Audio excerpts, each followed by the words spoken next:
Bismillahirrahmanirrahim. Assalamualaikum warahmatullahi wabarakatuh. Perkenalkan, nama saya Khairul Anam. NIM saya 2012-174. Baiklah, di sini saya akan membacakan mengenai tafhim dan tarkik. Tafhim ialah sifat ketebalan pada suatu huruf di mana ketika ia diucapkan, posisi rongga mulut dipenuhi oleh gema suaranya atau seakan-akan dipenuhi makanan.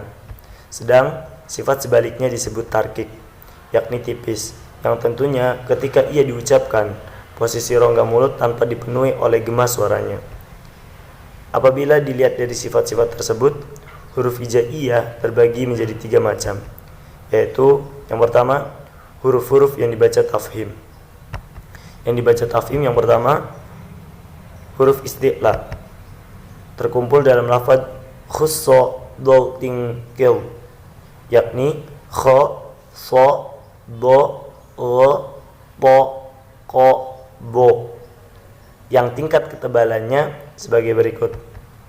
Keterangannya, yang A, jika huruf isti'la berharkat fathah dan sesudahnya berupa alif, misal sobiro,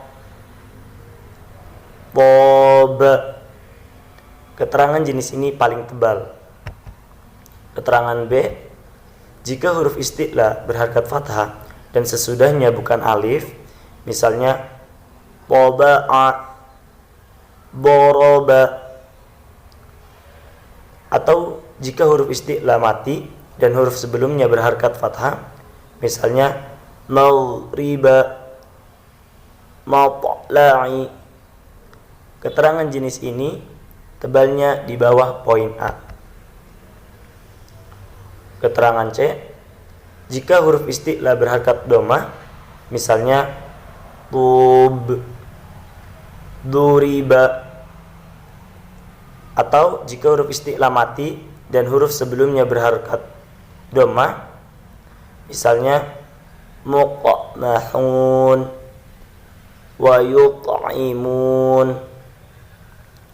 Keterangan jenis ini tebalnya di bawah poin B. Keterangan D, jika huruf isti'la berharkat kasrah, misalnya qismatun, dukhilat, atau jika huruf isti'la mati dan huruf sebelumnya berharkat kasrah, misalnya it'amu, ikhraj. Keterangan jenis ini tebalnya di bawah poin C. Yang dibaca tafhim kedua yaitu ro yang berada di awal atau tengah kata. Keterangan A, jika ro berharkat fathah, misalnya ara'aita, rahmata. Keterangan B, jika ro berharkat dhammah, misalnya rujiqu, kafaru.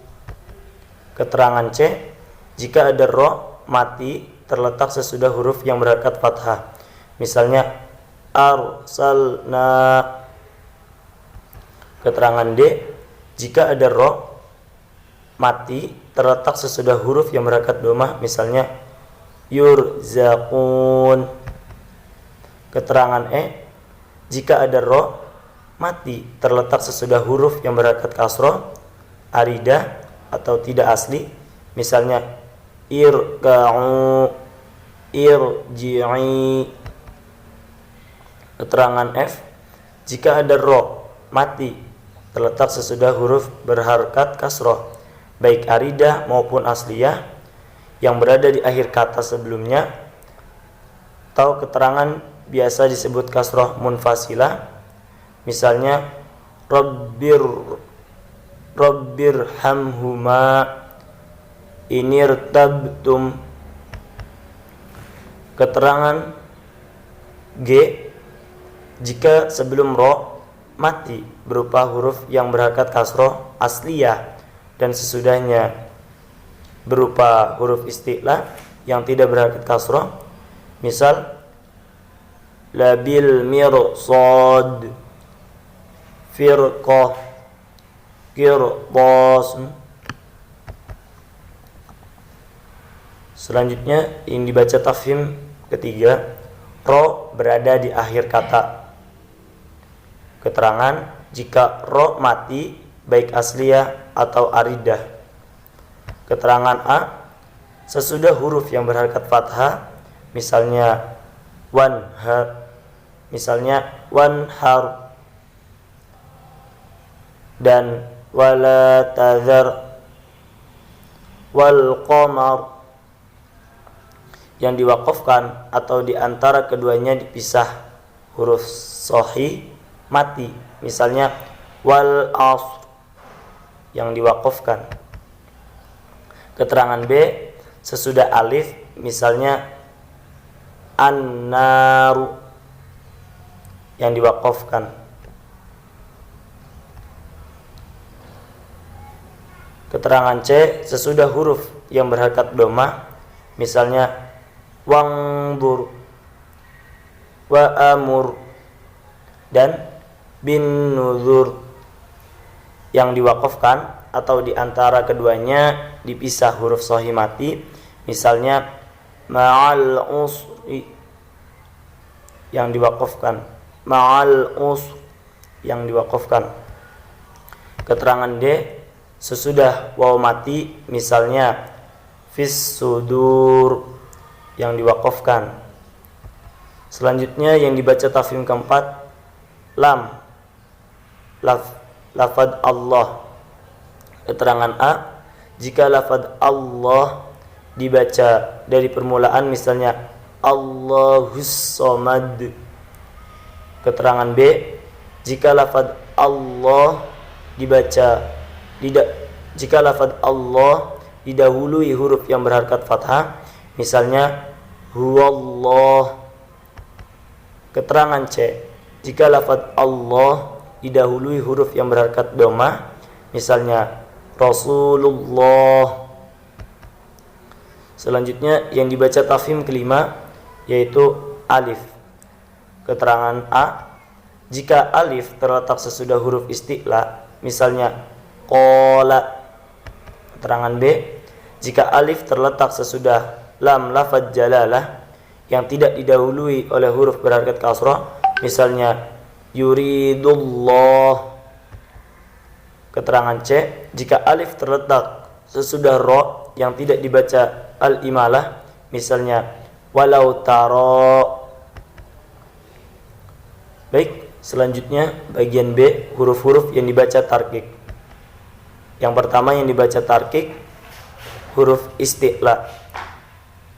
Keterangan yaitu huruf hijaiyah selain huruf isti'la. Yang dibaca tarkik kedua yaitu ro yang berada di awal atau tengah kata.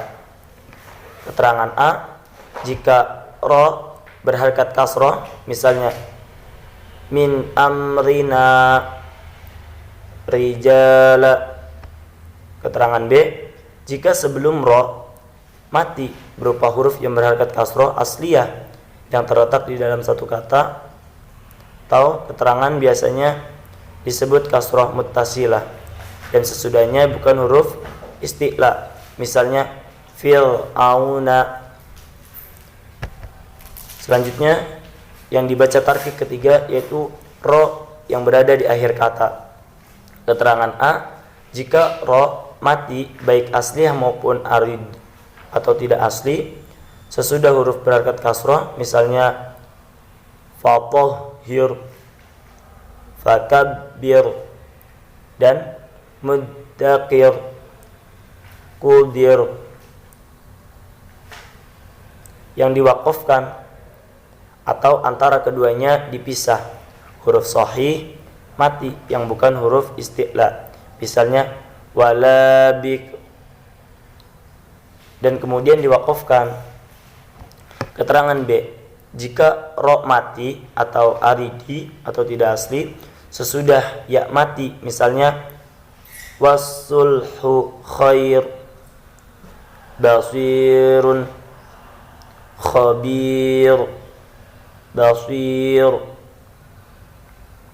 yang diwaqafkan. Selanjutnya yang dibaca tarkik keempat yaitu lam lafaz jalalah. Keterangan jika sebelum lafaz Allah didahului huruf yang berharakat kasrah, misalnya wa may yattaqillah.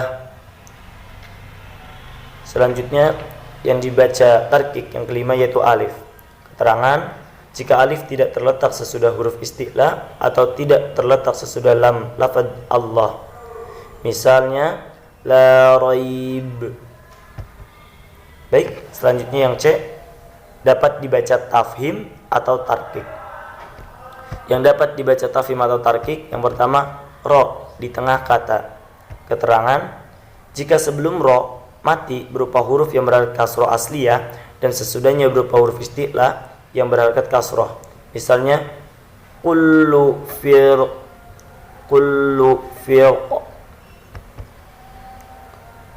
Yang dibaca tafhim atau tarkik yang kedua yaitu ro di akhir kata.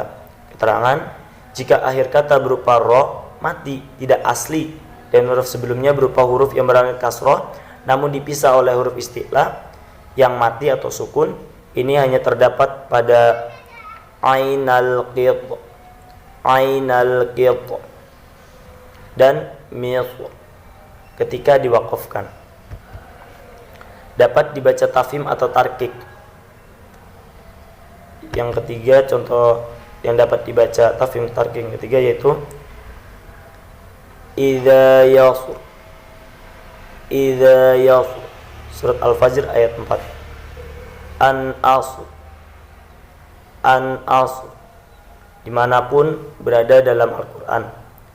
Fa asr dimanapun berada dalam Al-Quran. Wa nuzur ada 6 tempat di surat Al-Qamar. Keterangan, ketika waqaf pada lafaz-lafaz ini, ilatnya hakikat sesudah ro adalah berupa ya yang dibuang, yakni ya tidak ada rasul. Keterangan, ya pada lafaz idza yasr dan wa nuzur di dalam ilmu qiraat disebut ya zaidah. Baiklah, mungkin itu saja yang bisa saya sampaikan. Atas segala kekurangan saya mohon maaf. Assalamualaikum warahmatullahi wabarakatuh.